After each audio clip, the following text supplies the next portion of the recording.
Hell hath no fury, as they say, but somebody's up to something. Stand by, here we go. Would you rather, if we could change history, that I'd be interviewing Jack Lemmon, the piano player, the great concert pianist? No, but I mean, that was always secondary to me, music. It's been a great source of joy in my life because I play the piano every day, and I can play for an hour, for instance, and then Felicia will come in and say, how long are we going to hold dinner? And I'll say, well, we've only been here 5 minutes. She'll say, 5 minutes? It's been an hour and a half, or whatever. It's therapy. It's a source of great joy, yeah, a great outlet for me. I think a lot of actors and other people, if there is a talent, there's at least a half another talent going along. A lot of actors are good writers, painters especially. A lot of actors will paint too. It's an outlet, and a great outlet. I can't read. I wish I could. My son Chris has a degree in music and composition from Cal Art School of Music, which is a good school of music. And he really knows what he's doing, and he teaches me a lot. But to me, it's always been secondary.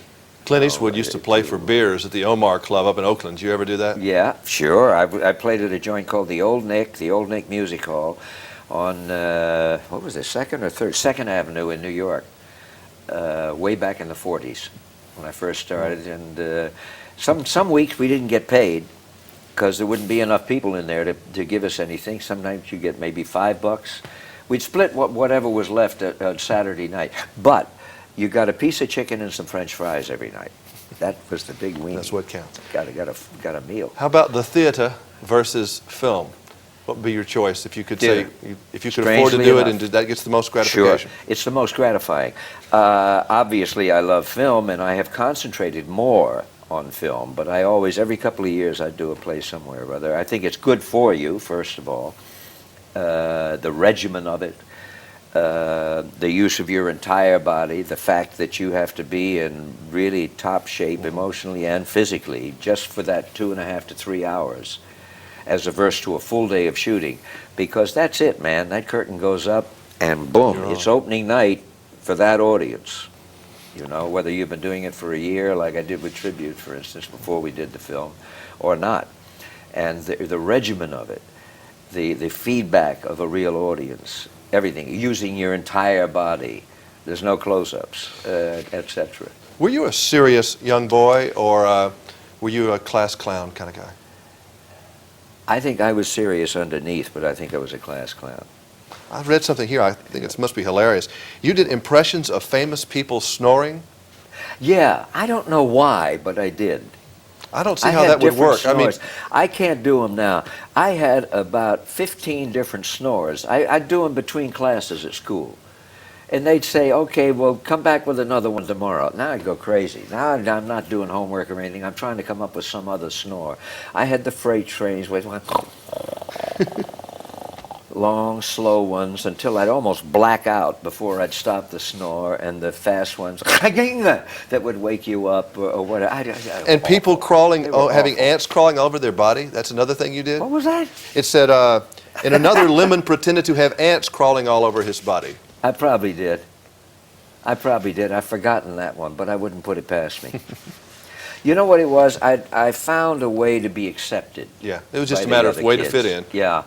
If they thought I was funny when I told stories, I'd make these stories up and tell them. And they say, hey, that's great, do it again.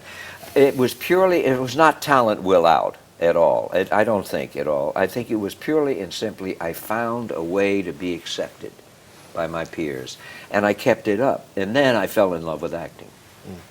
It must have been fun as an actor to be with these other really Olympic level athlete actors in a film like Glengarry. Oh, best cast I ever worked with.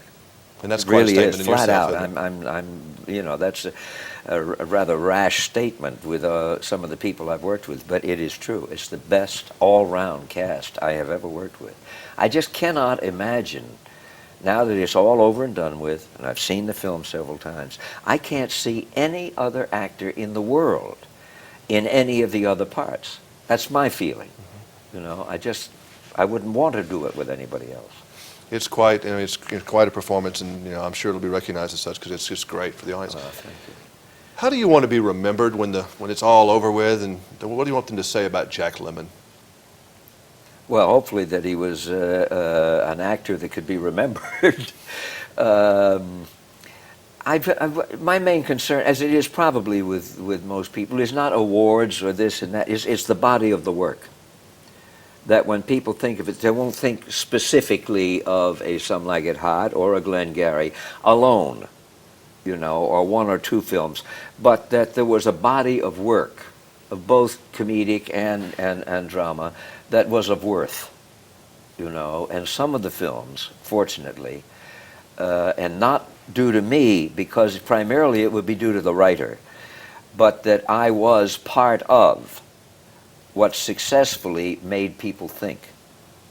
There is that aspect too. In other words, you can go beyond just entertaining. I think Glengarry does it, and make you think where you might not have thought specifically had you not seen that particular work, or read that novel, or read that poem, or even a painting that can move you and make you think in a certain direction, you know. What happens then is, I think you take a craft and move it up to a level of art. Well, you're an actor's actor, Mr. Lemmon. Thank you. Thank you. Thank you. Good to see you. I see you. Thank you. All right.